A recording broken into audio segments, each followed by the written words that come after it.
Hi, I'm Nikki Doyle. I wanted to do a video this Sunday, this sunny Sunday, um, on highly sensitive children. And this is aimed at parents with highly sensitive children. I knew when I was a child I was very sensitive. And as an adult, I know now that it was because I was an empath.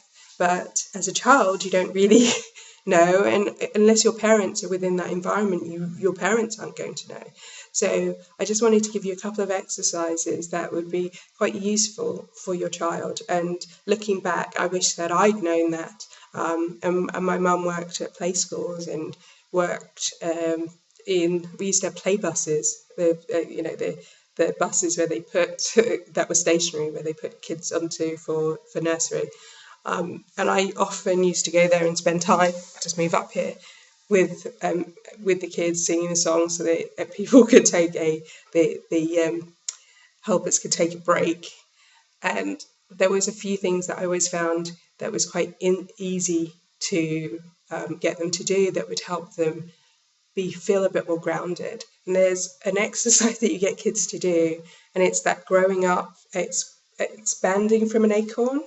I don't know what it's called, but you get a kid to sit down and they're an acorn and they branch off, and that is a really good tool to help your kids ground when they need it, and especially in the mornings.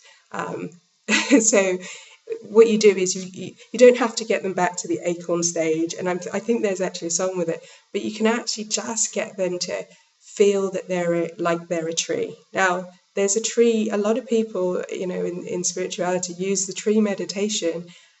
Kids are very good at this, because if you say to a child, pretend you're a tree, they will pretend they're a tree and they'll tell you everything about a tree, which is really important.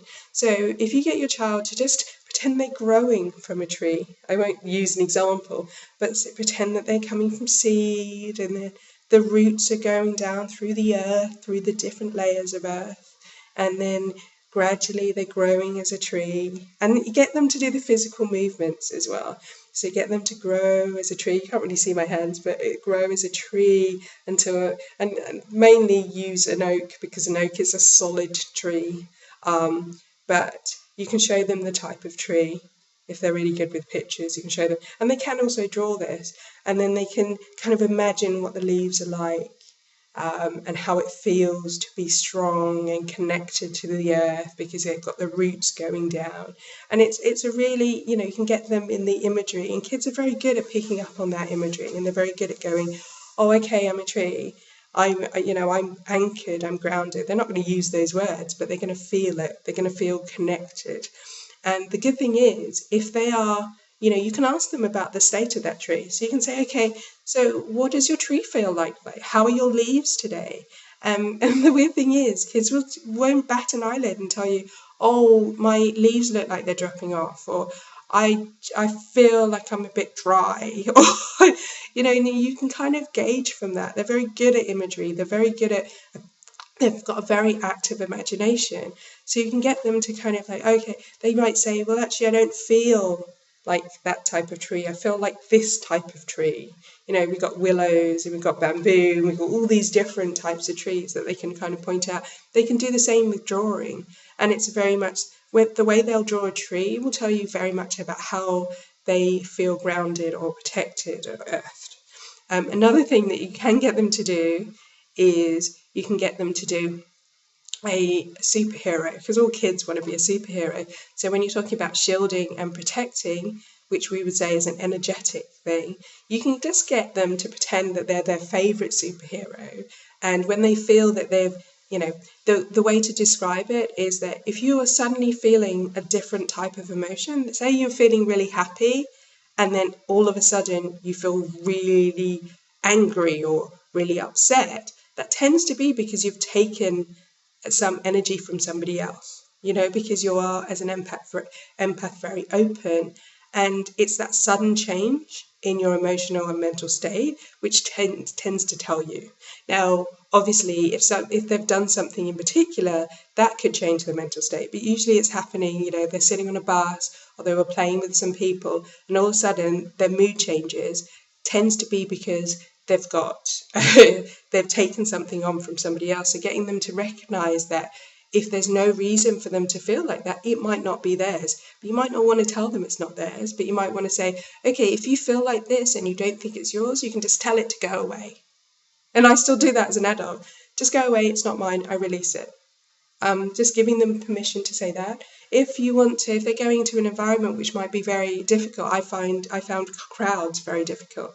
And if I'd known this, I could have been around crowds much more, but I ended up getting very anxious. I had panic attacks. What I didn't realise it was because it was just so overwhelming for me, everybody's energy coming at me from various sides. So I would really recommend that you give them kind of something, a tool, a visual tool.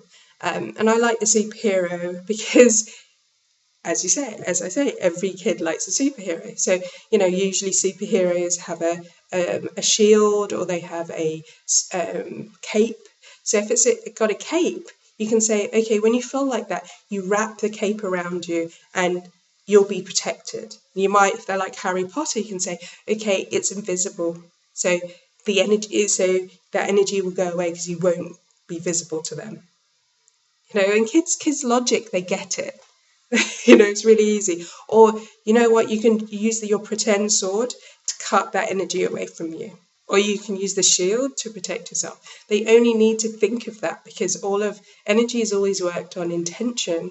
So that allows them to kind of feel like they've got some defense. So I just wanted to give you a few things that you could use that could help your child in their everyday life, like the grounding the tree. That's used in meditations for adults and it works. It's just getting them to do the movements, which are much better, getting them to visualize putting their roots through the ground, and they're just going to be very good. And it literally will take them a couple minutes in the mornings once you get used to it, and you can create a song around it as well. To help them, but it's a very visual, it's very kind of gets their body involved. You can also get them to shake it off if they feel like that energy is, feel like they feel instantly up and down and they don't feel that it's theirs. You can get them to shake it off, and kids will do that. They'll just shake it off because that's them going, I don't want this. This is not me, and helping them recognize that it's not them, that it's something else. But it's really hard to say, this is because it's your boundaries. You can't really tell a child that. And I wish I had these little things that would have helped me as I went along. It would have saved me a few panic attacks and maybe the time, when you, as an adult, I can look back and see all those things that I chose not to do because of that feeling of being overwhelmed.